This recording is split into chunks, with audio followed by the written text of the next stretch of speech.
Les erreurs médicales à l'hôpital seraient une cause majeure de mortalité. C'est en tout cas ce que divulgue une étude américaine qui estime que 250 000 décès chez les malades hospitalisés pourraient être évités. Chaque année en France, depuis 2002, les erreurs médicales ont fait l'objet de plusieurs textes législatifs en faveur de la défense des malades. La porte a donc été ouverte pour une indemnisation plus équitable. L'année dernière, près de 60 millions d'euros ont été versés par les assureurs, des professionnels de santé et 4 300 déclarations de fautes médicales ont été enregistrées. Nous allons découvrir ensemble l'histoire du petit Ilès, 3 ans, victime d'une erreur médicale qui lui a coûté la vie. Un récit d'Andrea Benisti. Regardez. 26 septembre 2016. Journalistes, avocats, familles, tous patientent dans l'enceinte du tribunal correctionnel de Paris.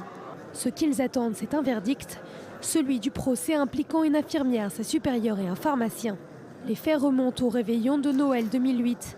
Le petit Ilès, 3 ans, est admis à l'hôpital Saint-Vincent-de-Paul pour une angine. Dans cet hôpital spécialisé pour les enfants, il est immédiatement pris en charge. Mais son état de santé dégénère. L'enfant est victime d'un arrêt cardiaque. Il aurait succombé à l'injection d'un produit bénin, un soluté de chlorure de magnésium administré en surdose à la place d'un sérum glucosé.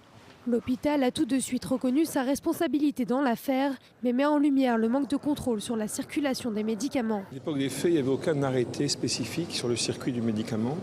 Et depuis 2011, un arrêté a été pris pour éviter justement ce genre de drame. Et maintenant, il y a une organisation différente. C'est assez complexe. En tout cas, ce qui est privilégié, c'est le regard absolu sur toute la chaîne du médicament. L'assistance publique hôpitaux de Paris ont été condamnés à une amende de 100 000 euros. Mais dans la salle d'audience, le doute plane. Y a-t-il eu, oui ou non, une erreur médicale? C'était des bouteilles, des flacons similaires avec un bouchon de même couleur. Donc la confusion était possible. Aujourd'hui, la confusion est impossible. L'erreur serait née d'un trop faible contrôle de l'étiquetage des commandes. À cause de ce dysfonctionnement, un mauvais flacon a été acheminé dans un mauvais département. L'infirmière a reconnu devant la justice avoir administré à l'enfant la solution sans penser à l'étiquette, trompée par sa ressemblance avec l'apparence du flacon habituel. Verdict, l'infirmière et sa supérieure directe écopent d'une peine de 6 mois d'emprisonnement avec sursis. Le pharmacien, de son côté, est en attente du délibéré du tribunal. Et en place avec moi, Bernard Elaïc. Bonjour Monsieur Elaïc, merci d'avoir accepté notre invitation sur i24 News. Alors vous venez de sortir un livre aux éditions Michalon dans lequel vous racontez votre histoire. Vous allez nous parler de cette histoire tragique de votre fille Carole qui était dans le coma pendant 8 ans et qui est décédée cette semaine. Merci d'avoir tenu parole et d'être venu sur ce plateau. À vos côtés, Corinne Lévy. Bonjour Corinne. Et bonjour. Eric Alzedos, nos 2 journalistes qui ont fait des recherches sur justement ce thème, les erreurs médicales. Alors tout de suite Corinne, comme on vient de le voir dans ce reportage, si quelqu'un est victime d'erreurs médicales, quels sont les recours? Alors, le patient a 2 options. Soit il prend contact avec l'ONIAM, l'Office national d'indemnisation des accidents médicaux. C'est un organisme prévu pour ça, qui a été mis en place et qui prend en charge tous les frais et qui s'engage à obtenir gain de cause en 1 an maximum. Soit le patient s'engage dans la voie judiciaire et dans ce cas, c'est beaucoup plus long, beaucoup plus cher, mais les indemnités versées seront plus importantes. Alors Bernard, votre histoire commence le 14 mars 2008. Que s'est-il passé? Bien, le vendredi 14 mars 2008, ma fille est prise de maux de tête extrêmement violents. Ce sont des céphalées que l'on appelle un coup de tonnerre dans un ciel serein. Elle est amenée en urgence par son voisin, ancien chef de clinique de l'hôpital Bichat, et très vite, elle a accès au premier examen. Ces premiers examens se sont avérés être normaux et une IRM est programmée pour le lendemain matin, c'est-à-dire le samedi 15 mars 2008. Alors que s'est-il passé après? Alors, après cet examen, le neurologue senior de garde ce jour-là lit les clichés, estime qu'ils sont normaux et on la laisse sortir avec une prescription médicamenteuse. Une semaine plus tard, on la rappelle. 48 heures plus tard, on la rappelle et on lui dit, on soupçonne une angiopathie postérieure, on aimerait faire une artériographie pour s'assurer du bon diagnostic. Une artériographie qui n'a pas été réalisée d'ailleurs. Eh bien, le temps d'arriver à l'hôpital, de refaire l'admission et, comment dirais-je, eh bien, de la préparer pour cet examen, les céphalées reprennent et Voilà. Alors vous parlez d'erreur médicale, mais apparemment il n'y en a pas qu'une, parce que moi j'ai déjà relevé le fait que vous estimez que l'interrogatoire n'a pas été fait correctement, puisque votre fille venait d'accoucher 8 jours auparavant, et apparemment les médecins ne lui ont pas demandé si elle venait juste d'avoir un enfant. Et en plus, il y a un médicament qui a été administré sans lire l'IRM, c'est bien ce que vous dites? Tout à fait. Tout au début, au moment donc ce qu'on appelle l'observation clinique, dès qu'on arrive à l'hôpital, on doit toujours demander, et cela dans toutes les professions médicales, quels sont les médicaments que prend le malade. Ceci n'a apparemment pas été fait puisque cela n'est pas écrit dans cette observation clinique. Ensuite, il s'est avéré que si les premiers examens étaient normaux, ces examens n'empêchaient pas l'existence d'une hémorragie méningée. Et alors, avant la réalisation de l'IRM, qui seul pouvait infirmer ou affirmer le diagnostic, du prophénile lui a été administré, ce qui pouvait c'est un anti-inflammatoire. Voilà. Alors, quand les gens, justement, sont face à une erreur médicale, Corinne, quels doivent être les premiers réflexes? Alors, le premier réflexe est de s'adresser donc à son assurance ou à l'ONIAM.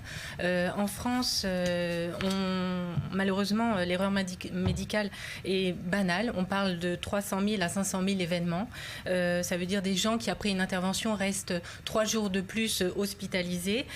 Sur ce nombre, il y a seulement un patient sur 10 qui va entamer une procédure, ce qui est très peu, mais un peu plus qu'il y a 10 ans, puisque on est passé en 2015 à 11 000 praticiens qui ont été mis en cause pour des erreurs médicales en France, ce qui fait un nombre un peu plus important. Et en marge de la justice, il y a évidemment les assurances. Alors, les assurances, ce sont elles qui payent, ce sont elles qui sont en charge d'indemniser les patients ou les familles des victimes, et si elles rechignent, si elles traînent, l'ONIAM peut avancer l'argent et se retourner ensuite contre les assurances pour obtenir gain de cause. Alors, est-ce que le système médical dans son entier est souffrant? Mardi dernier, plus d'1 millier d'infirmiers et d'aides-soignants étaient rassemblés à Paris pour dénoncer leurs conditions de travail dans le cadre d'un mouvement de mobilisation nationale inédit depuis 28 ans. En service d'urgence, le principe c'est de courir tout le temps. En salle, je dirais qu'on peut avoir une infirmière, un aide-soignant pour 12 enfants hospitalisés qui sortent de chirurgie, donc qui viennent juste de sortir du bloc opératoire ou qui vont y aller, des antibiotiques à passer, des antalgiques, rassurer les parents. Non, on n'a pas le temps de faire tout ça, ou on le fait en courant en se disant on ne va pas manger, on ne va pas faire pipi, on ne va pas boire. Nous, en fait, on travaille avec des vies, donc l'erreur, on n'a pas les droits à l'erreur. Et quand on a une trentaine de patients en charge, quand il faut donner une transmission rapidement tous les jours, s'occuper de plein de patients, il y a la pression des médecins, qu'eux aussi, ils ont une autre pression. En fait, c'est tout, à tous les niveaux. Donc ça, finalement, on finit la journée, on ne sait plus ce qu'on a fait des fois. Alors, le système français est-il malade? Pour répondre à cette question, nous sommes par téléphone avec maître Jacques-Antoine Pesiosi, avocat spécialisé en accident et indemnisation corporelle. Bonjour maître, merci d'avoir accepté de répondre à nos questions. Alors, on attaque le corps médical, mais est-ce que ce n'est pas finalement tout le système hospitalier français qui est malade par manque d'argent? Oui, on peut dire ça comme ça. Effectivement, il est évident que la matière de la responsabilité médicale est une matière qui se développe d'abord parce que les médecins sont descendus du piédestal sur lequel ils étaient il y a 40 ans, quand moi j'ai commencé ce métier. On n'arrivait absolument pas à faire juger les erreurs médicales, chose qu'on arrive à faire aujourd'hui parce qu'on a des expertises de plus en plus fines et on arrive à révéler les manquements aux règles de l'art médical. Ce qui est patent par contre, c'est qu'il y a un effondrement du service public pour des raisons de crise, pour des raisons de manque de moyens. Et les services d'urgence dans tous les hôpitaux aujourd'hui sont débordés par manque de moyens, par manque d'hommes et de femmes qui puissent prendre en charge les blessés, les malades dans des conditions satisfaisantes. Ça, alors bien sûr, ils sont responsables, mais sans moyens, on est vite et facilement responsable parce que les manquements aux règles de l'art médical sont de plus en plus fréquents à cause de ces manques humains et matériels, à cause tout simplement du manque de moyens. Alors, Eric Aldezos, comment ça se passe aux États-Unis? On a l'impression que les erreurs médicales, quand elles arrivent, les victimes arrivent à obtenir des millions de dollars de dommages et intérêts. On a l'impression que là-bas, on n'admet plus ce genre de préjudice. C'est une autre philosophie. C'est une autre philosophie, c'est une autre mentalité. Il faut savoir que ça fait longtemps aux États-Unis qu'on a l'habitude des procédures, on a l'habitude d'attaquer des médecins, là où en France, par exemple, c'est un peu plus sacré. Alors il faut savoir qu'aux États-Unis, effectivement, les procédures coûtent cher et c'est un facteur très important. Il y a donc, lorsque la victime attaque, des experts qui vont l'entourer et qui vont se battre contre d'autres experts représentant le médecin ou bien les hôpitaux.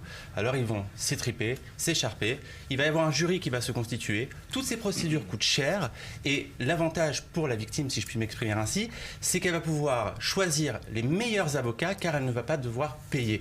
Alors les avocats, bien entendu, vont être les plus privilégiés car ils vont pouvoir attaquer les plus prestigieux et donc ils vont pouvoir demander des indemnités assez importantes, surtout qu'ils vont être rétribués sur ces indemnités reçues. En France, c'est complètement différent. On a un système complètement à part, qui est en train d'évoluer vers un système plus libéral. On a un système, effectivement, où il y a déjà des plafonds, où ce sont les assurances, comme l'expliquait Corinne, qui payent. Et ces plafonds sont à hauteur de 3 millions d'euros, par exemple, là où il n'y a pas de plafond aux États-Unis. Les records sont juste incroyables. En France, on a 10 millions à peu près, enfin le record actuel, c'est de 12 millions d'euros pour une erreur médicale, là où aux États-Unis, on a atteint 180 millions de dollars. On ne verra jamais ça en France, c'est quand même 20 fois plus à peu près, c'est colossal. Bernard Elaïc, ça vous coûte cher cette procédure judiciaire pour connaître la vérité? Alors il est évident que dès qu'on s'adresse à un avocat, il y a des frais et bien sûr ça coûte cher et les procédures en France sont extrêmement longues. Alors Maître Preziosi, je sais que vous êtes encore avec nous par téléphone. Apparemment il y a deux juridictions pour porter plainte en cas d'erreur médicale. Il y a l'administration civile et l'administration administrative. Quelle est la différence? Alors, selon que le médecin qui a commis l'erreur, ou qui est suspecté d'avoir commis l'erreur, a exercé en privé ou alors dans le cadre de son exercice public, la juridiction compétente n'est pas la même et le droit applicable n'est pas le même. Je m'explique. Si le docteur Dupont a opéré un patient dans une clinique privée ou s'il l'a soigné en cabinet privé, on est dans les rapports privés entre individus et le droit qui s'applique est le droit civil. C'est le tribunal de grande instance qui est compétent et qui va appliquer les règles du droit civil. Si le docteur Dupont est un médecin hospitalier qu'il a opéré dans le cadre de son activité hospitalière le patient, en fait on ne fait plus le procès au docteur Dupont, mais on fait le procès à l'administration d'assistance publique, c'est-à-dire à l'État. Et là, les règles sont complètement différentes, la procédure est différente, le tribunal est différent, et surtout, ce qui est absolument incroyable, c'est que la jurisprudence est différente. Oui. C'est-à-dire que les indemnités sont de l'ordre de 1 euro en droit administratif, quand elles sont de 3 à 4 euros devant la juridiction judiciaire. Mais maître, est-ce que vous avez l'impression, justement, qu'en France, il y a une toute puissance du service public, que les hôpitaux, finalement, sont intouchables ? Non, on ne peut pas dire ça. Les procédures se multiplient, on les gagne, il n'y a pas de difficulté. La difficulté, c'est le temps et c'est l'indemnisation. Si vous voulez, le principe d'égalité des citoyens devant la loi et devant le droit est violé par cette différence de jurisprudence entre les juridictions administratives et les juridictions civiles. Les juridictions civiles indemnisent correctement l'ensemble des préjudices. On n'en arrive pas au sommet dont a parlé ce monsieur tout à l'heure aux États-Unis. Alors, il ne faut pas dire les États-Unis, il faut faire attention, parce que les États-Unis, ça dépend sur des États. Il y a des États où on est mieux indemnisé qu'en France, d'autres où on est moins bien indemnisé qu'en France. Et surtout, il y a une justice indemnitaire punitive aux États-Unis, c'est-à-dire qu'on est souvent d'autant mieux indemnisé que l'infraction qui a causé le préjudice est grave. Par exemple, les gens qui ont été violés sont indemnisés de préjudices moraux considérables parce que l'infraction de viol est un crime très grave et la gravité de l'infraction augmente l'indemnisation. Ce n'est pas du tout la philosophie du droit français où on indemnise uniquement des séquelles. On peut être indemnisé de façon très importante pour pour une petite infraction et très peu importante pour une infraction très grave. Merci beaucoup, est complètement différente. Maître Preziosi, d'être intervenu sur notre antenne. Alors, Bernard Elaïc, il y a quelque chose qui m'a marqué dans votre livre, c'est que vous parlez longuement de cet entre-deux. C'est-à-dire, votre fille est dans le coma pendant 8 ans, et vous le dites, vous vous interrogez, est-ce que je suis toujours son père? Est-ce que sa sœur, puisqu'elle avait une sœur jumelle, Sandy, est toujours sa sœur? C'est dur comme sentiment, on n'y pense pas. Il faut savoir que ces accidents représentent un véritable drame pour les familles qui parfois même peuvent exploser. Nous avions entre nous une solidarité exceptionnelle et un amour énorme, ce qui nous a permis de supporter et de continuer à s'occuper des enfants de Carole. Bien sûr, comme vous l'avez dit, Sandy et sa sœur jumelle, de vraies jumelles qui sont nées en même temps, qui ont grandi ensemble, et bien sûr, cela a été extrêmement douloureux. Le mot de la fin, on va vous le laisser, qu'est-ce que vous souhaitez ? Écoutez, ce que je souhaite, c'est d'avoir accès à la justice. C'est que l'hôpital m'ouvre ses portes et pour que le tribunal m'ouvre ses portes. Et pour ce faire, nous avons demandé l'audition de 2 personnes, la manipulatrice radio, mais aussi le chef de service des urgences. Et cela devrait nous permettre de comprendre ce qui s'est passé à l'hôpital et aussi de réaliser que les fautes qui ont été commises dépassent le cadre des erreurs médicales. Merci beaucoup Bernard Elaïc, un bon courage dans cette épreuve difficile. Tenez bon, il faut croire à la justice. Allez, c'est l'heure d'ouvrir une page musique.